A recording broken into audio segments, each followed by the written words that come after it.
Yo, yo, yo, yo les amis, j'espère que vous allez bien, que vous avez passé un bon week-end. Je réponds à une question qu'on me pose très souvent, une question qu'on me pose.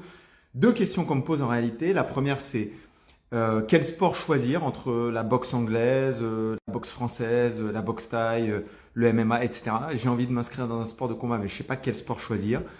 Et la deuxième c'est dans quel club m'inscrire. Ma réponse, elle est en deux étapes. Si vous êtes débutant ou vous n'avez pas un niveau très élevé, je vous conseille de vous inscrire dans un club qui est le plus proche possible de chez vous, le plus proche possible de chez vous, parce que la distance est un vrai frein à la pratique, donc proche de chez vous et dans lequel vous vous sentez bien. Je dirais que ce soit la boxe anglaise, la boxe française, la boxe thaï, le MMA, le JJB, etc., c'est presque un détail une fois que vous êtes inscrit dans un club dans lequel vous vous sentez bien et que ce club est proche de chez vous. Ça, c'est la première question.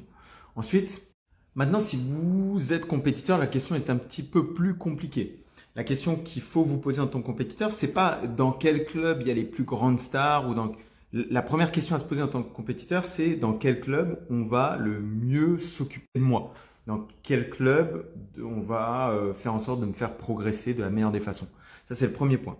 Le deuxième point qu'on peut se poser quand on est compétiteur, comme le MMA est un sport professionnel, c'est la question du management.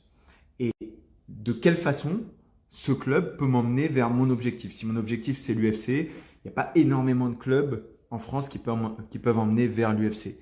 Si mon objectif, c'est le ONE FC, c'est pareil. Il y a certains clubs qui sont à privilégier. Si mon objectif, c'est le KSW, il y a peut-être d'autres clubs et peut-être d'autres managers qu'il faut privilégier. Donc, si vous êtes professionnel un petit peu différent, pensez d'abord à qui sont les entraîneurs et comment ils vont vous entraîner. Et ensuite, qui est le manager et où est-ce qu'il peut m'emmener. Tchuss les amis.